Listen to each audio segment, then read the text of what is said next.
Hello and welcome to the Bestseller Experiment, where we continue to discover what makes a bestseller and inspire you to start, finish, and publish your book.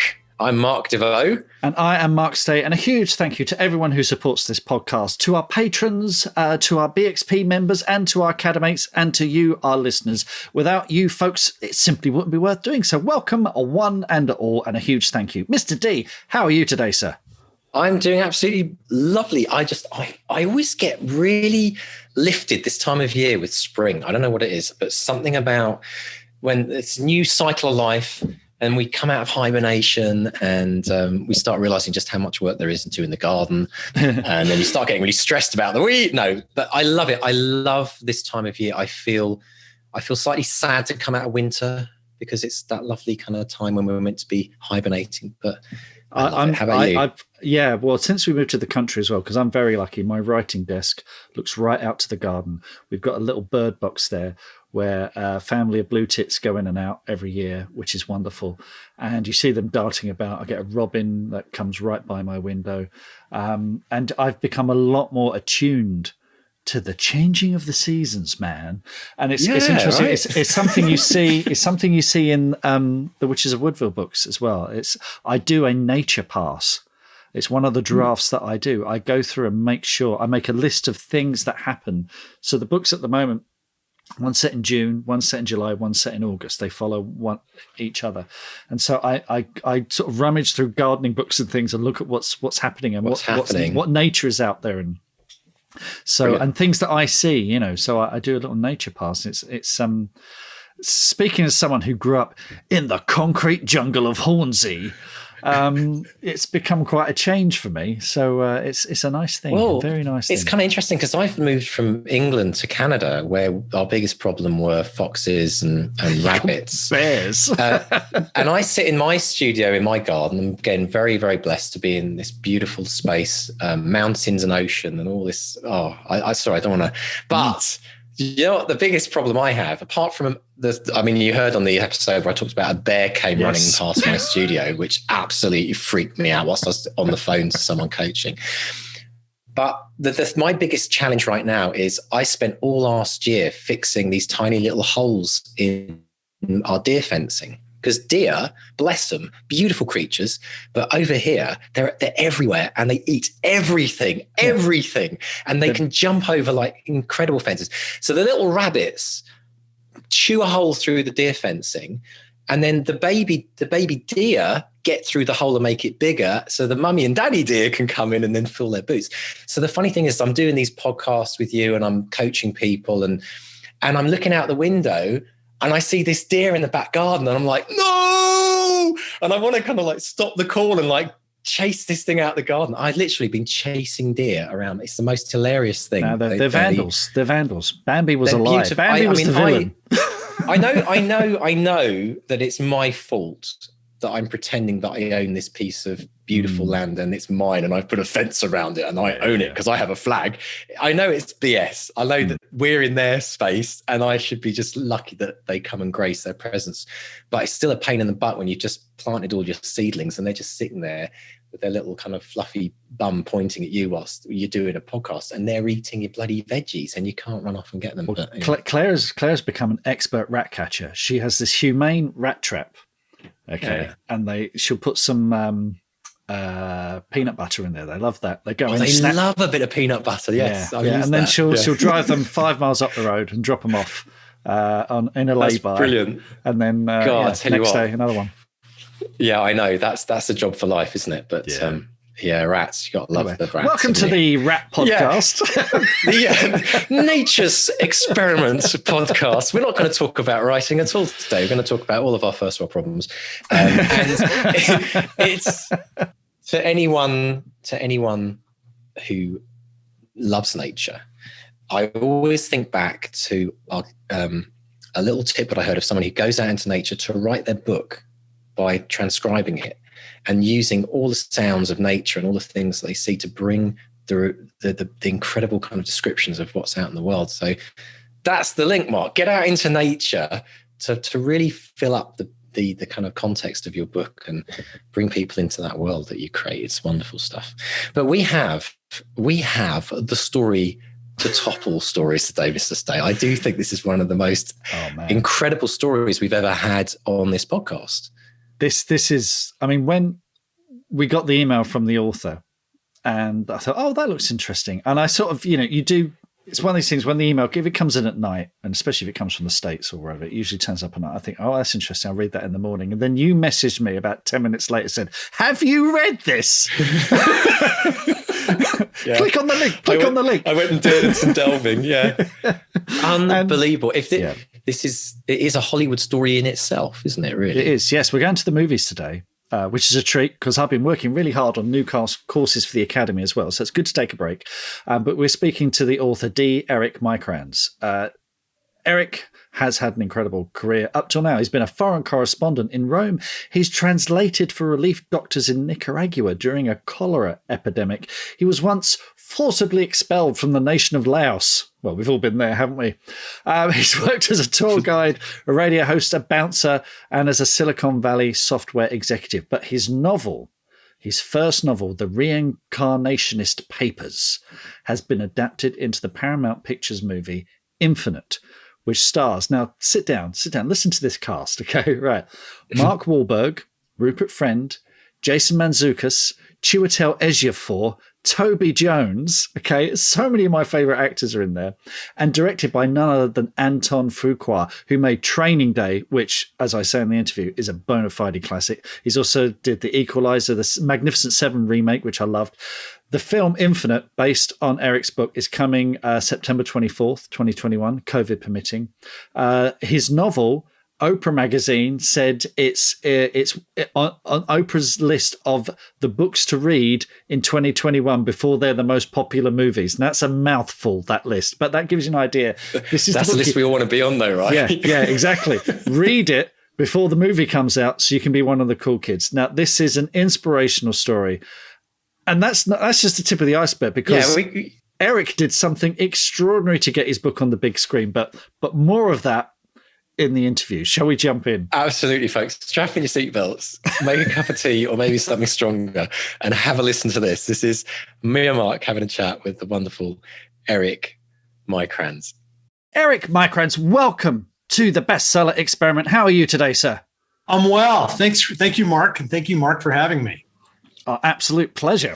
Absolutely lovely to have you, Eric. And we were just saying for people watching this on YouTube, you've won the 2021 Best Background of the Year. Perfect.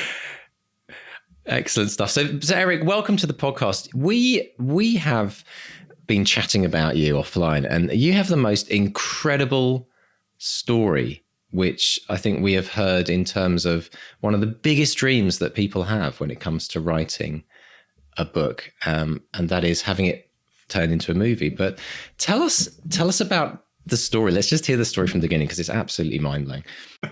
Okay, perfect. Yeah, so the book is called The Reincarnationist Papers, and it has been made into a Paramount movie. The movie's done. It's in the can. It should be COVID permitting out in theaters globally on September 24th. And the movie is called Infinite. It stars Mark Wahlberg, Chiwetel Ejiofor, Dylan O'Brien. And that all sounds great, but this didn't just happen. Well, this actually did happen by accident, but there's an amazing story behind this. This book, The Reincarnationist Papers, I actually self-published this novel over 10 years ago in 2009. And I took the book out to agents, to publishers to try to get it published. And, like a lot of first-time novelists, it was met with rejection. But when I shared it with people and I shared it with readers, everybody loved the book. Everybody just raved about it and wanted to read more. And so I decided that I would trust my readers. And I trusted my readers to actually become agents for me. But in order to do that, I had to actually take a bit of a risk. What I did, I borrowed a page from my day job. So my day job, I work in IT. So I've been in computer software and computer programming for, this will be my 20th year this year. And one of the tricks that we can use in IT is called crowdsourcing. And that's where we define a goal, and then we take all of the end users or the end customers and say, hey, we would like your help building X. Can you give us ideas? Can you test features of the software? Can you think of new things that we should put into it? And then we get those things back, and then we build the next iteration. So some really common examples that people don't think about, but they're right in front of us every day, are Wikipedia is a crowdsourced endeavor, right? We all contribute to that. Another is Linux operating system, right? This isn't something that Oracle builds, that Microsoft builds. This is something that a bunch of individual, computer programmers build. So what I did is I borrowed that crowdsourcing page, and I sort of married that with the idea of, well, if I wanted to get an agent, then I was willing to part with 10 to 15 to 20% of any, advance or revenue on this right up front. So if the agent's primary role is to make an introduction that makes a sale, then why can't I crowdsource all of my readers to do the same thing? So what I did, Mark, is I put a reward on the first page of the book. And the reward was, hey, read this book. If you love this book, introduce this to a Hollywood producer that will get it made into a movie, introduce it to a New York publisher who will give me a big publishing contract, and I will give you, the reader, the agent's commission, 10% of whatever the movie, the movie premium is or the book advance is, up to a cap of $10,000. And this sounds like the zaniest marketing scheme in the world. Right up until it works. And then when it works, right? Eric looks like a genius. And the thing is, Mark, it did work. So I put the reward on the front page, and my wife was like rolling her eyes, like, oh my God, really? This is such a zany idea. It's not going to work. But then I sent it out into the world, and I was getting like 1 or 2 emails a quarter. Hey, this is an interesting idea. My brother's wife's cousin, babysits for somebody at Sony Pictures, right? And I was like, but then the real breakthrough happened when on Thanksgiving Day, 2010, I got an email out of the blue from this guy, and his name was Rafi Crone. And Rafi said, hey, I'm in Nepal. I found your book in a hostel in Nepal, and I just read it, and I loved it, and I saw your reward. Is your reward still available? And I said, yeah. And he's like, dude, I work in Hollywood. This book is totally a movie. I will get this book made into a movie for you. And I was over the moon for about 24 to 48 hours. I'm like, this is it. This is my break. And then I sort of, came back down to earth, as I thought, maybe this guy is a crank. Maybe this guy's, not going to follow through. When he came back from Asia, he actually sent me a legal finder's agreement that was with the same terms as the reward. Now, Rafi at that time was working as an assistant for a big Hollywood director who's directed a few movies that I know that you've seen. Don't really want to drop the name quite yet, but. And then Rafi said, but at the time, he was just getting started in the industry. Now he's actually one of the executive producers on Infinite, and helps get a lot of things made that you see on TV, on Netflix, on Amazon Prime, and some of the movies that you see. And Rafi went to work, and Rafi and I collaborated on treatment for the book. We collaborated on a beat sheet. To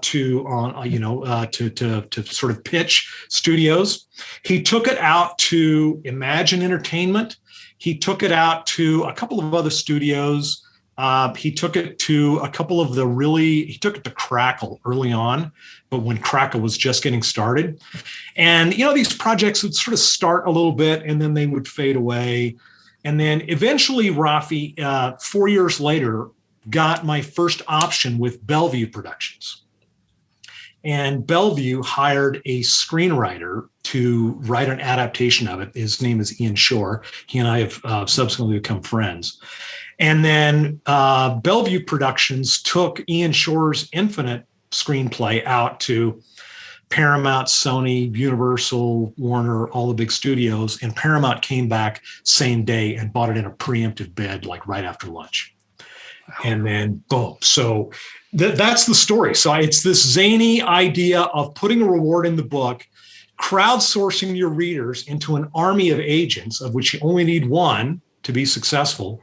And then they find it halfway around the world in Nepal. And then Rafi, God bless him, he's my champion, right? Worked tirelessly on this thing for 7 years to get this thing placed at Paramount. That's the story. I have so many questions, starting in Nepal. I mean, what are the odds? I mean, A, how did your book get there? B, this is, it's a book about reincarnation and the Dalai Lama is right over there. How on earth did your book get to Nepal? And it was just lying there on a shelf? I mean, what are the odds? I don't know. If you've traveled, right, and sort of trek traveled, right, you'll see in hostels there are all these, dog-eared, weathered books on the shelf that people don't want to carry in their pack anymore, and so they leave them behind. And it was like there on the shelf. So how random is that? Absolutely brilliant. The Yeti's waiting for the audiobook, I hear.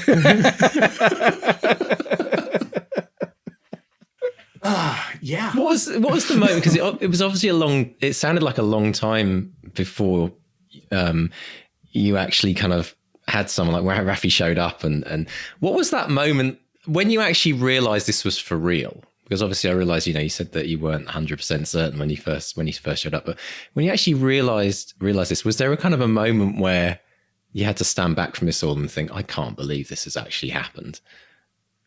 That's happened a couple of times. Mark. It happened at the beginning, and at the beginning was sort of like, I can't believe this zany idea actually worked, right? I can't believe that I actually hooked the interest of an entertainment professional in Hollywood to actually read the book, like it, and want to champion it into wider release, right? I was just like, man, I can't believe this worked. And then this happened again when he said, "Oh, I'm taking it to Ron Howard's company." And I'm like, "No, there's no way." Right. And then, and then he passed on it. And I was warned early on, and I'm sure Mark Stay knows this, right? That, it's a small fraction of these things that ever get to an option contract. And even the ones that get to an option contract, it's a very small percentage that ever get a director attached, that ever get an actor attached, that ever get principal shooting going, right? So Rafi, God bless him, he tempered my enthusiasm the whole way. He's like, "Hey, this is great news, but..." Every time it would be, it's still a long shot. But Mark, this thing just kept clearing hurdle after hurdle after hurdle. And it actually hit a lot. It hit a few hurdles along the way before it actually got in the can at Paramount. I'd be interested to hear about that because the book was discovered. I've been looking, and folks, check out Eric's website because it's the whole story is right there. The book was discovered in Nepal, I believe, in 2010. Script was sold to Paramount in 2017. So 7 years of development there, which sounds like a lot, but as you say, that's kind of average for a movie. And then after that, once Paramount had bought it, another couple of years of development. So there's a lot of clinging on by your fingernails there, a lot of hope and faith that it's going to happen. What were the ups and downs of those 7 years? So it was, it was a lot of prayer on my part, honestly, right? I would try to visualize the book being adapted into a movie and being able to walk on the red carpet at a premiere and seeing my name and the book title and the credits, imagining, who would play this role, who would play that role. And then, like I said, a lot of expectation setting with Rafi. As soon as it got picked up for an option at Bellevue, that was in 2014, And they paid me, and this was actually a professional Hollywood company that paid me money for exclusive rights to my book, and the check cleared, right? So I'm like, oh, this is starting to be real. Right? And that was, I say that in jest, right? That was John Zalzirny, who's been amazing throughout. He's the head of Bellevue Productions, and he's just been masterful in how he's negotiated this. But when I got the option in 2014 with John at Bellevue, I thought, oh man, this thing could really be happening. And then they hired Ian Shore to write the script. And the interesting thing, if you Google Ian Shore, he's actually written quite a few scripts. He's actually, Mark, you might be familiar, Mark Stay, you might be familiar, and Mark DeVoe, you might be familiar with something called the Hollywood Blacklist. Which is the, that's not the Trumbo blacklist from the 50s, but the one where it's the best scripts that don't get produced that year. Yeah. Right. And that goes on to a list. And so Infinite landed on the blacklist. Ian's script landed on the blacklist. And Ian's had like 4 or 5 scripts on the blacklist. He's a really amazing writer. An interesting little side story here.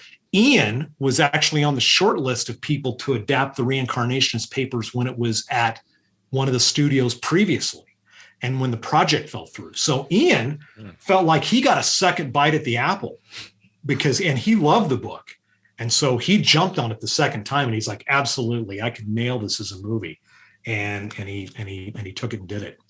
But then right after John Zalzirny took Ian's script out to Paramount, and it sold same day. They called me, and I was actually at my desk at my IT day job at Oracle.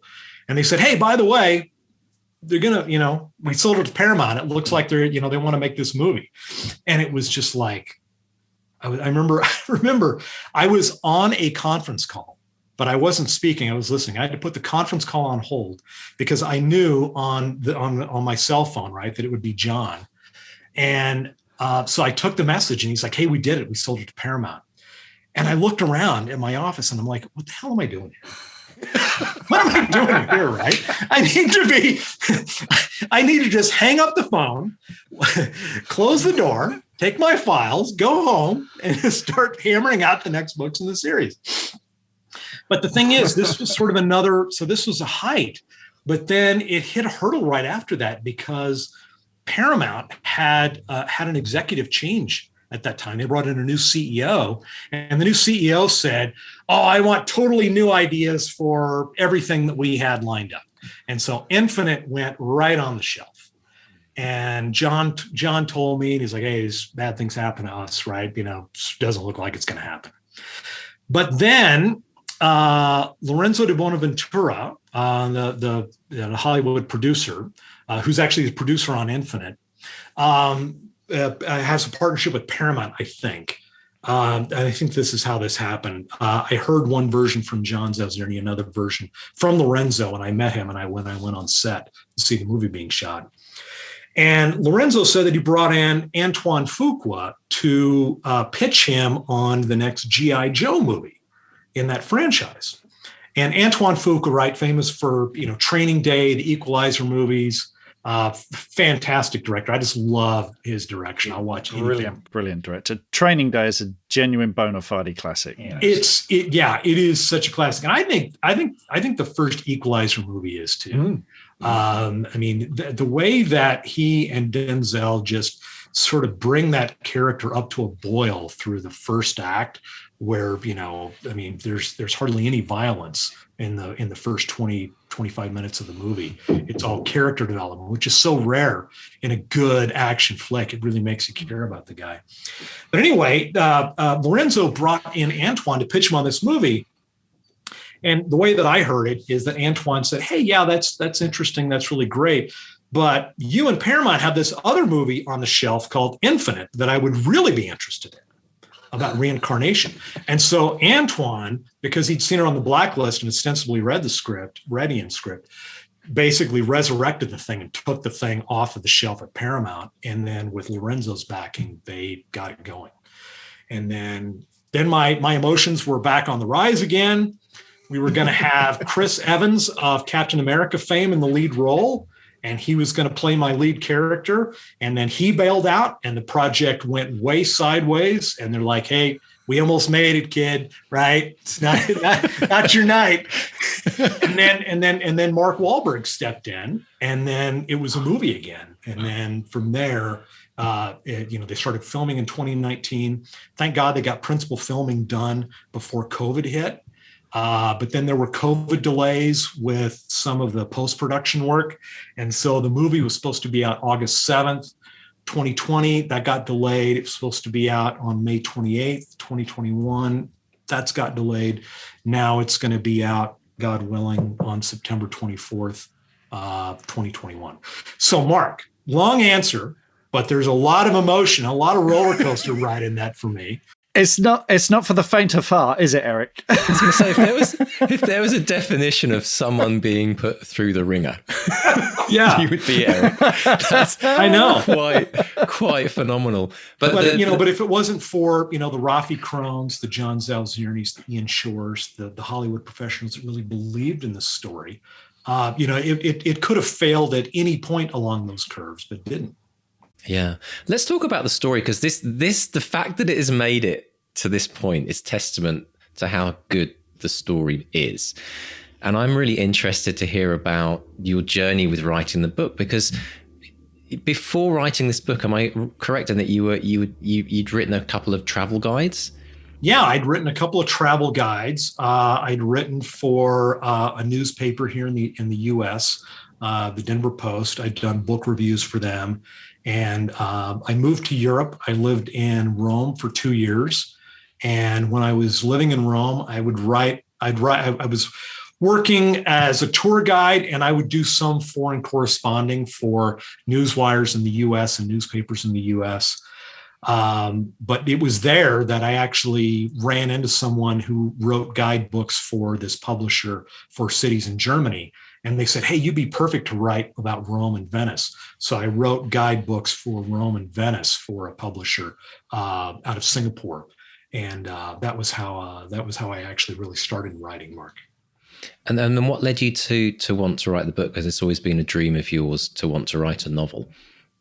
It has been a dream to write a novel and have it published, and then like the dream on top of the dream is to see it made into a movie, right? Yeah. But I had this idea of so the book. I should probably give you sort of the elevator pitch blurb about the book. The book is about a young man, a troubled young man who lives in Los Angeles, who's haunted by memories of two past lives. But when I say haunted by memories of two past lives, I mean everything. He remembers the languages that he spoke then. He remembers all the skills that he learned. He remembers the relationships that he was in, like total recall of everything that happened in those lives, just like we have memories of our lives now.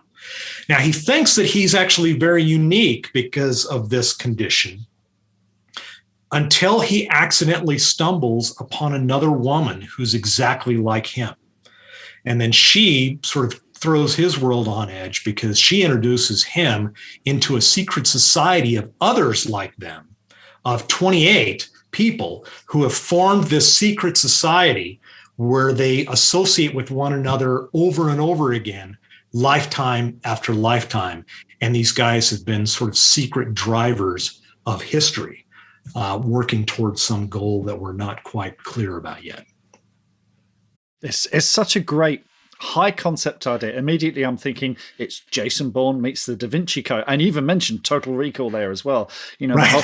And I'm just thinking it is such a great high concept idea. Was it one of those things where did it just come to you in one go, or did you piece it together over time? Was there a kind of punch the air, I'm taking the rest of the day off moment,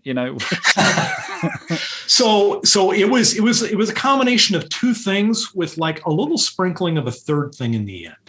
So the first idea was, and I think we've all thought this, right? Oh my God, if I only knew then what I know now when I'm older, I would have made a different decision, a better decision. I would have bought Amazon at 50 cents a share, right? or Bitcoin at 8 cents a piece, right? And so I took that to its illogical extreme. What would that be like if not only if you knew what at 20, what you know when you're 45 or 50, but what would happen if you knew at 20 what you could know from multiple lifetimes? What would that character be like? What would that life be like? And that was a really interesting set of characters for me to want to explore. And so that was thing one. Thing two is, and this gets a little metaphysical, but not too much. I actually have 3 memories that don't belong to me. And like really super short memories. Ian Shore categorized this really well one time. He called them memory shards. And, it's, I don't know what to do with them. They go back about 150 years. There are only 3 of them. They're, 5 or 10 seconds each, but they're as real as anything that I remember happening to me since I was a kid. Wow. And so I took that to its extreme as well and thought, well, what would happen if I could remember everything from that life, right? Every single thing. What would that be like? And then the melding of those two was the idea of the reincarnationists, right? These people that remember their past lives. And then after they've done that a couple of times, would actually have confidence that they would come back again and again and again.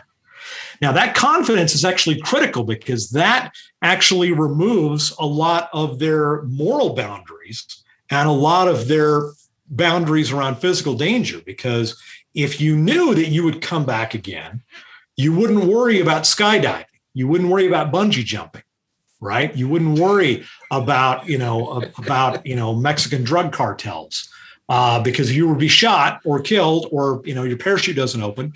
You could have confidence that, well, I'm going to remember being Mark Stay and I'm going to remember the lives before that. And I'm going to come back again in a new body and my consciousness will be able to continue.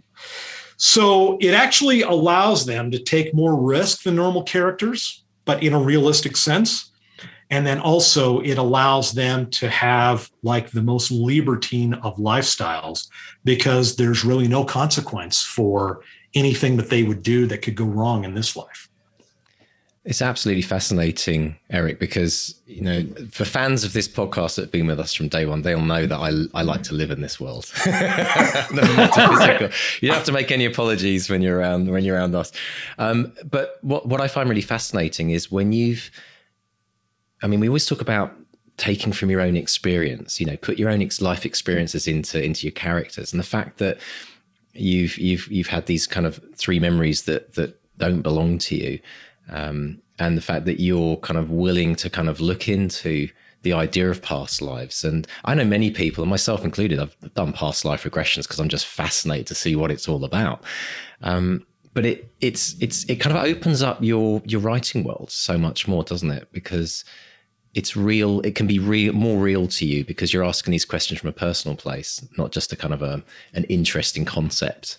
Yeah, it gives me, I'm not going to say it gives me a completely open window into that, but it gives me like a little crack in a window that I think I can see through from my own experience that allows me to explore sort of the existential questions of, well, what would it be like if I remembered others?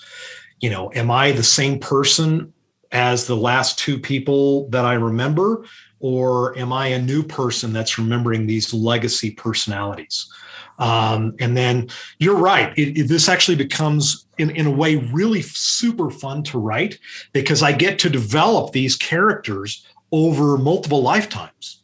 And they can interact now in modern day Zurich, which is where the book is based, but they could also be interacting as cohorts on a conquistador mission in the rural Southwestern United States. They could be participants in World War I together. So it gives me a really longer timeline to explore and develop these characters, which is a lot of fun. This is probably one of the reasons why, authors like writing vampire fiction, right? Because you can have these guys live and be around for a long time and have a ton of experience that you can collect and then use for their characters. This, talking about having lots of fun with them, you've got a traditional book deal off the back of this, and there's a sequel on the way? There is a sequel on the way. The sequel is, where did I have this? I've got it right here. I'm working on draft 6 right now. And so it's right here in manuscript format. It should be out sometime in, it'll go to beta readers in a couple of weeks. I'm putting some finishing touches on it now, and I'll take it to my agent and to my publisher shortly after that. Could come out optimistically late 2021, probably more realistically 2022. And is there a reward on the front cover of this one? Or You know what? There is a reward on the cover of the international edition today. And I'll tell you why. It's because Mark stays right. I did get a traditional publishing deal on the back of this reward effort that landed with Rafi and then with John Zalzirni and then Paramount. But the book deal is only for English language rights in US and Canada. So I am opening up the reward again. It's open now, and I actually have a lead for Korea and actually have a lead for Hungary for any readers that can introduce me to a foreign language publisher that can help get the Reincarnationist Papers published in translation. Fantastic. And I'll pay 10% of whatever advance I get to that reader who makes that introduction where, the Hungarian publisher picks it up and translates and prints it in Hungarian, or a publisher picks it up in German or Spanish or Japanese. That's a genius idea. It's such a genius idea. And it is one of the ways that authors and publishers make money that everyone gets fixated on the advance. Everyone gets so fixated, a big advance or whatever, or sell the movie rights, or, maybe royalties, but actually translation rights, they're real bread and butter. And if you can get a few of those deals under your belt, then you're off to the races. So good luck with that. And if anyone out there is listening, get in touch. Absolutely. Yeah. EricMaikranz.com. There's a reward section on the page there. And you can email me from there with your lead on a foreign publisher that where you would like to see the Reincarnationist Papers in translation in that language. Brilliant stuff. Eric, before we finish up, I just wanted to ask you a bit about the visualization side of things, because it's something we've talked about. And we've talked about it it's a kind of an underlying thread throughout the podcast, actually. But we do this thing with our listeners where we ask them to submit their dream declaration. What would they like to happen with the book? And in essence, that is a form of kind of getting them to visualize about the success that they'd like to see happen.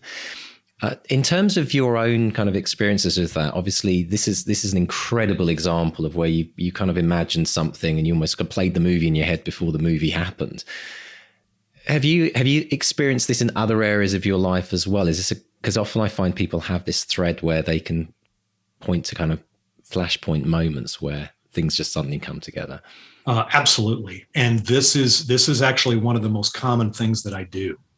I visualize. I try to do it every day, and I try to do it usually like at night when I'm laying down to go to bed. Sometimes I do it in the morning if I wake up, but before I get out of bed. And I use a series of techniques from it's actually an older resource.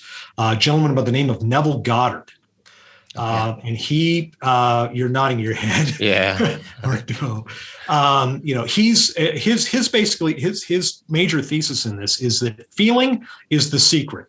You need to not just visualize it, but feel what it's going to be like. So for me, when I visualize this being made into a movie, I visualized what it would be like to take the phone call that I got from John Zalzirni that they just sold it to Paramount. So I actually practiced what feeling that would be like when I said, I should just hang up on this conference call and walk right out of this building right now. I also practice, and this is still pending, I practice what it's going to feel like underfoot to step on that red carpet at a movie premiere of Infinite, right? When I can go on, to the premiere and see all the folks that I saw when the movie was being filmed. What's it going to feel like when I get that German translation deal, Mark's Day, right? What is that going to feel like? So I practice that all the time. And this is actually critical. And I've used this in many different parts of my life, other than just the writing and working on getting the book made into a movie. So yeah, I'm absolutely 100% aligned with you on that, Mark. Fantastic. That's brilliant. And I won't even ask the question what you visualized beyond the success of the movie, but I can imagine there's a few things waiting in the wings. Yeah, there's a never-ending list, right? Brilliant. It's the second book, having the second book be well received, maybe hitting a bestseller list and having that status, but we'll see. There's a lot of work between here and there. But those are the things that I envision for myself, and that I try to work toward manifesting those things and making those things real. Brilliant stuff. Well, Eric, it's been an absolute pleasure having you on the show, and we just like to wish you every success with the film, the continuing journey of this adventure that you're on, and I, for one, can't wait to see the movie of how the book became a film, because I think that needs to be written. Yes. Fade in, Nepal. Exactly. Brilliant stuff. Well, thank you so much, Eric. And it'd be great to have you back on the show to hear the kind of part 2 of this story. Absolutely. Thanks, Mark. It's been a real pleasure to spend, spend this time with you guys. And thanks everybody in the Bestseller Experiment for listening. Thanks so much, Eric. Take care. What are your writing dreams? Finishing that book, quitting the day job, becoming a best-selling author? Well, over 4 years, we've studied the advice of over 300 best-selling authors who've collectively sold over 500 million books. And we are excited to announce the Bestseller Academy. If you're ready to take your writing to the next level with accountability, craft, and coaching, your bestseller dreams are now only a click away. To find out more and apply, visit bestsellerexperiment.com/academy. That's bestsellerexperiment.com/academy. Absolutely bloody brilliant. Nepal. Now, the thing is, I could understand if he'd gone to LA, right, and gone round left a copy of the book in the reception area of every therapist in Hollywood, because that's where they all go. I could totally understand. Idea. But Nepal, I mean, it's just fantastic. I love it. And when he started talking about that, I've not been to Nepal, but I have been that backpacker. I backpacked around the world when I was 21, and I've been in those hostels, and I've seen those bookshelves, and they're awesome. It's like, random, like mad book exchange. And because people are from all around the world, it's like a completely international library of stuff that you may never have seen. But my goodness me, I mean, this kind of story is the kind of thing that makes me want to punch the air. I think it's just talk about cojones, right? I mean, even come up with the idea and then go, which most people do. No, that's bonkers. Don't even be so ridiculous. Don't print it in the front of your book, for goodness sake. Like, it's just people are going to laugh. But to actually then go and print it and then for it to happen, I think Eric, absolutely brilliant. We salute you deserve Eric. every success that comes from this. You deserve it, because this is the kind of bonkers stuff that I love, absolutely love. Oh yeah. I mean, the thing is, it's a brilliant idea, but it could have gone horribly, horribly wrong. I mean, Hollywood is a predatory place. They're writers just starting out. People will take advantage of them. It's a place where people are exploited all the time. I mean, obviously, Eric is not some naive ingenue. He's taken this from the world of software, but it is a town that gobbles people up. But he hinted that he did have a few people who clearly didn't know what they were doing get in touch and say, "Oh yes, I could get this option for you." But with Raffi, this exec that he met, who filmed it in Nepal. I still can't get over that. Rafu's, definitely legit. But even so, it still took them from the book being discovered to 2021. That's 11 years. Yeah, no, that's almost as big a story, isn't it? Because that's a story about perseverance. It's like, even just in last week's episode, we were talking about the roller coaster of Hollywood, the ups and downs. 1 minute green light, the next minute like roadblocks, or cars broken down or whatever. It's the perseverance and the faith and the belief that this would happen. Which I think is as incredible as the way the book was discovered and the idea that Eric had to get it discovered. I think all three of those combined to create what is now, who knows? The movie's not out, at the time of recording. We're recording this in April. The movie's not out for another 5 months yet. But if this movie is a blockbuster smash, if it's one of those multi-$100 million movies, and obviously off the back of that, Eric's book will shift units, and also the dream of the dream. What comes beyond this? The next stage for Eric. What's the next thing that he does? It's as fantastical as a brilliant Hollywood movie, isn't it? It really is. Yeah. So let's talk. I love it. Let's go on, dive in, because you were going to talk about something called a Blacklist I'd never heard of, actually. Yeah, this is the first time that came up. Well, it's been going for, I think, since 2005, and every sort of Christmas, the Blacklist releases a list, an annual list, a survey, and they talk to execs all over Hollywood and say, what are the screenplays that you love that haven't been made yet, the unproduced screenplays of that year? And all the execs kind of vote, and then they get a top 10 or whatever. And in the past, though, some of those films which have gone on to be made, there's films like Juno, The King's Speech, Argo, Ben Affleck film, so they've gone to be massive films, and they're all a little bit left field. They're all, they're not Marvel. These aren't Marvel movies. These aren't superhero movies. These are, something that's just a little bit different that can't quite fit into a slot. And it's original screenwriting. But that's that Blacklist. But there's also, they offer a service which I've used. So you can, any screenwriter in the world, and you don't have to have a credit, can register with them, and for a fee, you can put your script up there for execs to read. And for a slightly bigger fee, you can get someone to read it and give you what they call coverage, which is sort of if you're a novelist, would be editorial feedback. Normally, I'd run 100 miles for anything like that charges money, but the Blacklist is the only one that is really legit. And I did it with a script I did a few years ago with a co-writer. We put it up there. We got some terrific feedback, and we used that when pitching to people. And the film never got made yet. Yes, thank you. But it's the new Mark Stay. It helped us. It got me some meetings and blah blah blah blah blah. So if you're a screenwriter, it's definitely worth looking into the Blacklist. I'll put a link in the screen in the screen notes in the screenplay. We'll put it in the screenplay. Which, if you know someone in Hollywood that can pitch this screenplay of this episode of the podcast to Hollywood, who knows?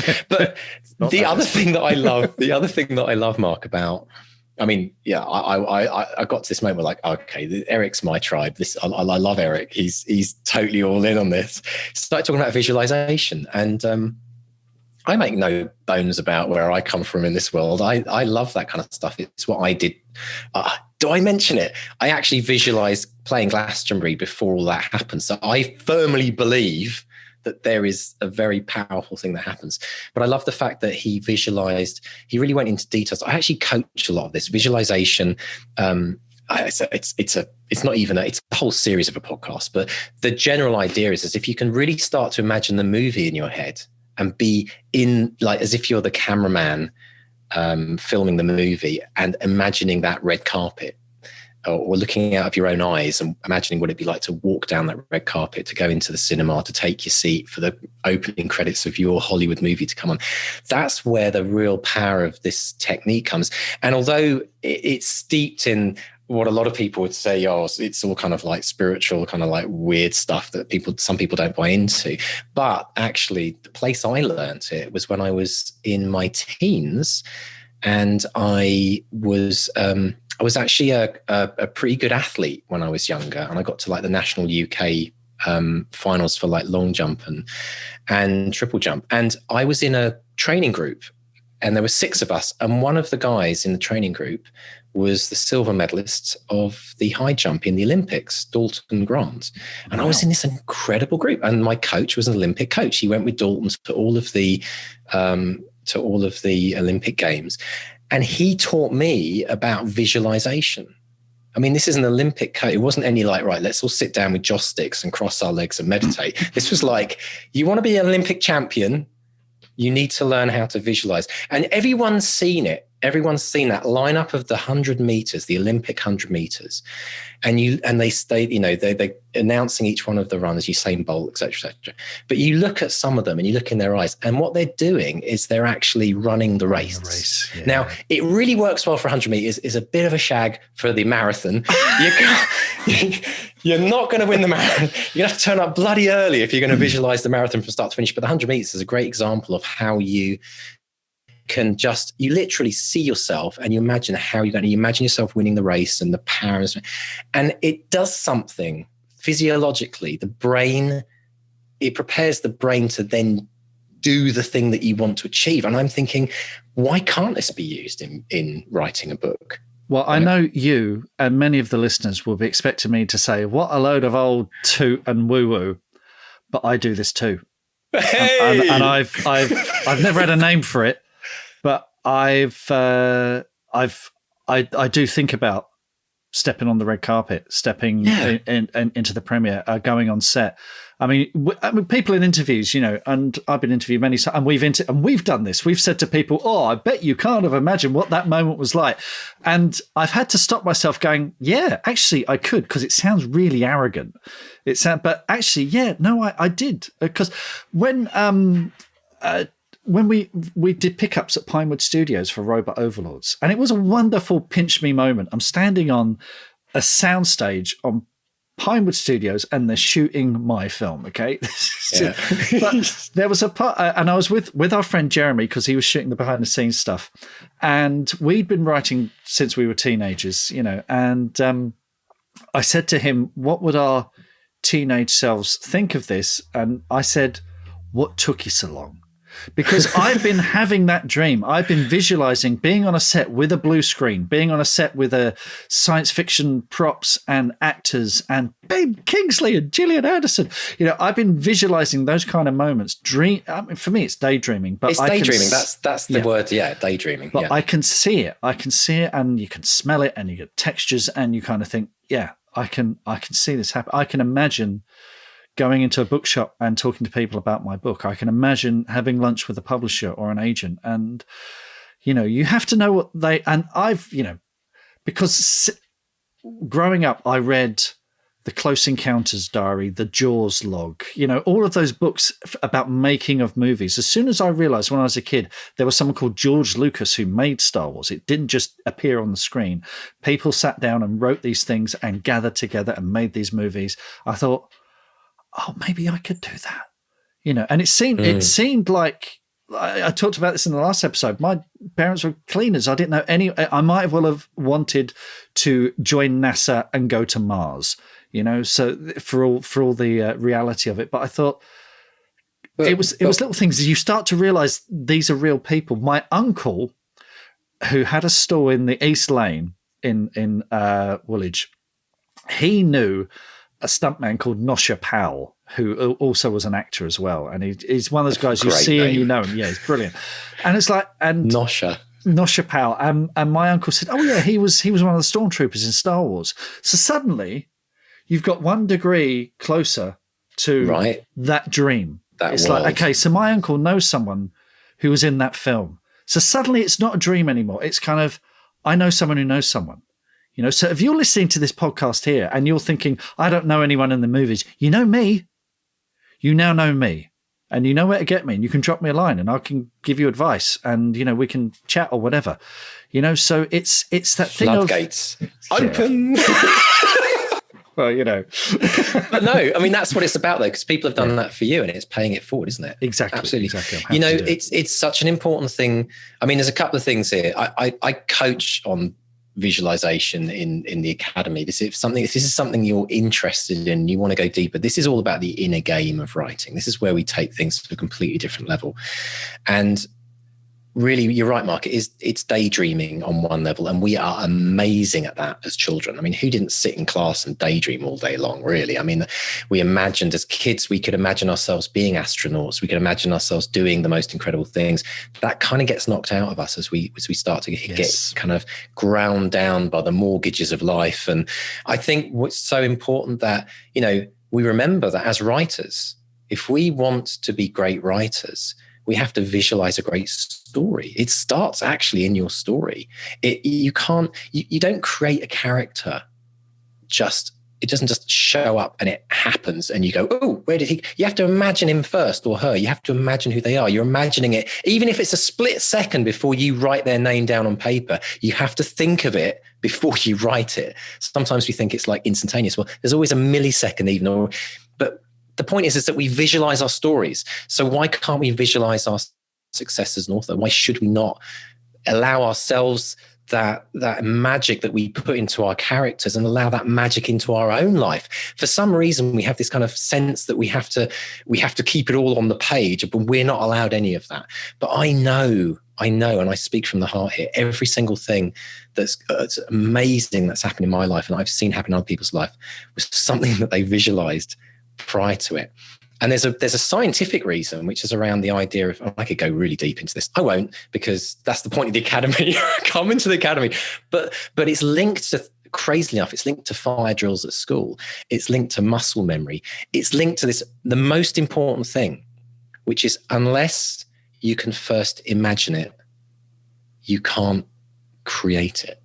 Everything in this world that we look at, my mouse of my computer, you know, this pencil I'm holding, this microphone I'm speaking into, was first an idea in somebody's mind. They had to first imagine a concept. So if you want to have a Hollywood movie, you first got to dream about it, to even allow it into your lottery of life, things that could happen. And this stuff is just fuel to my fire. I love it, because when people get it, I mean, it's so great to hear your backstory as well, Mark, in this, but when people finally get it, it opens up a whole, like a world, like the universe is open to you instead of just the world. It's like huge. It's like, it is that point where anything is possible. If you're willing to believe it and dream it, then it could happen. But I'll tell you, the reverse is also true. If you don't believe it, it's a guarantee. I will give you a guaranteed slip of paper saying this will never happen in your life. If you really 100% believe it will never happen, in most cases it won't. And the reverse is obviously true as well. So yeah, it's lovely. And for Eric to have done this, it's just another proof in the pudding, really, isn't it? Absolutely. As the poet said, don't stop believing, hold on to that feeling. Streetlight people, don't stop believing. I mean, streetlight people. Yeah. And yeah, never a truer word written. Journey rocks. Absolutely. I love it. And yeah, I mean, we could keep going, but we won't, because there's so much more to unpack. But I'm looking forward to getting Eric back on the show after the movie comes out, to just kind of hear part two, because I think it's going to be a blockbuster. But let's dive this. Oh man, there's so much. I mean, we could talk about Neville Goddard. Just for people's reference, if you want to learn a bit more about who Neville Goddard is, he's actually kind of known as just Neville. As an author, he's kind of a mystic. What, from Harry Potter? Yeah, exactly, right. But there's some. Neville was not like a mainstream kind of philosopher and mystic, like a lot of, through the ages, there's a lot of people like Rumi and people who've kind of become mainstream fodder, if you like, for people like me that love and read this stuff. But if you want to look deeper into Neville, he's a highly respected philosopher and kind of author in this space, passed away the year I was born, but the stuff that he taught is very much, it's very relevant. You could be his reincarnation. That could be one of your past lives. That could have been it. Right? Who knows? Who knows? I love it. Brilliant stuff. So let's talk a bit about some of the good news stories from this week. And this week we're going to focus on some of the successes in the academy, because we have one of the things that we really focus on is, like we ask people to do on the show, it's a prerequisite when you come into the academy. You've got to create a dream declaration. You've got to share it with all your academates. But the thing is, everyone else has to do one. So it's not like you're going to like sticking yourself out there and going, oh, everyone's got to do it. And it's a great celebration of people crossing this threshold and saying out loud what they want to achieve. And what we've noticed, which is really interesting, is when people first come into the academy, one of the very first things they have to do is they have to create their dream declaration, which is a declaration of what they want to do and by what time they want to do it. And that's crucial. They want to write a book and they have to specifically put a date down. And then we also ask them how they're going to celebrate. And we have had some of the most unbelievably amazing celebrations. I'm going to give you a couple of them. One that often comes up is a steak dinner. That seems to be like a big, decent thoroughfare. Yeah, let's go. Middle of the road. Let's have a steak dinner, celebrate. But we've also had somebody who's going to adopt a puppy. Oh, isn't that awesome? So what an incentive to finish your book. Yeah. What an incentive to finish your book. And it's like a rescue puppy as well, isn't it? So it's a rescue puppy. That's right. Yeah. So it's, but the best one, and we won't mention names because, academy, there's, but the best one is somebody who's going to paraglide and they've invited their wife to join them. And so if ever your partner is banging on at you about, this book writing malarkey, flip it and say, okay, I'll do you a deal. If I finish my book by this date, will you skydive with me? Or will you do a parachute jump or something utterly bonkers? We'll do a dual bungee jump, but bring them in on it, because honestly, they will never bug you again and ask you how your book's going and why haven't you finished it if they know what's going to happen. Conversely, if they don't want to bungee jump, they might be pouring tea or coffee all over your laptop. So, choose your treat carefully. Exactly. But I absolutely love the inventiveness of these celebrations. And it's a kind of a new thing. We haven't really talked about this much on the podcast about it. Like, we've asked people for their dream declarations, but we want to extend it. Like, how will you celebrate when you finish your book? Because often it's the incentive that we put at the end of the race that gets us to the end, gets us through that slog of having to write every day and showing up every day. I'm very bad at it. I'm very bad at celebrating. I need to get better at it. And for me, the idea of the steak meal, that is right up my alley. So, that's probably... Steak meal. Oh, I'll tell you another one. People often pick like a real vintage wine or a vintage whiskey or brandy, whiskey or something. Yeah. Some people have actually said as well that they're going to go and do a road trip. Yeah, lots of trips across away. the country, lots of trips away. And here's another. Okay, let's flip the bungee one, because that's a bit cruel. The other one that they're doing is they're treating their partner to a weekend away. And I love that, because let's be honest, we know that writing can be very solitary, and we have amazing partners who kind of support us through that in many cases. And even if they don't, they put up with it. And even that's a godsend, right? The fact that they're just not grumbling too much about it. And it's not just about you finishing your book. It's also about saying thank you to your loved one who has supported you and just been alongside you in that journey, and doing something for them or you together, because maybe you haven't had as much time as you'd liked. So I love that. So everyone who's done that, brilliant idea. But I want you to think about that as well. Like, what might you do to celebrate? In fact, go on, Mark. I think you're about to say something. I was just going to call Claire. Do you fancy a dirty weekend in the middle of June? She'll come in a minute. She's going to pop her head round. That's brilliant. The other one that I thought was, and this is beautiful, this is one of the most heartwarming ones. It was taking away their dad for a weekend, because it was their dad that got them into writing when they were a kid. Isn't that beautiful? That's like lovely. Thanking the person who inspired you to believe that you could be that writer.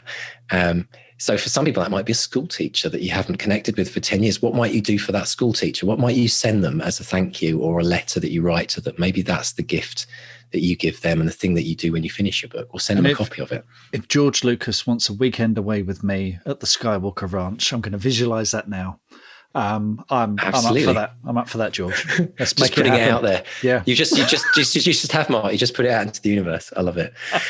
Some of the other wins, and again, this is not just about when the Academy, we talk about big wins and small wins. This is not just about the real big headline moments for people, because it's the small wins that collectively make the big wins.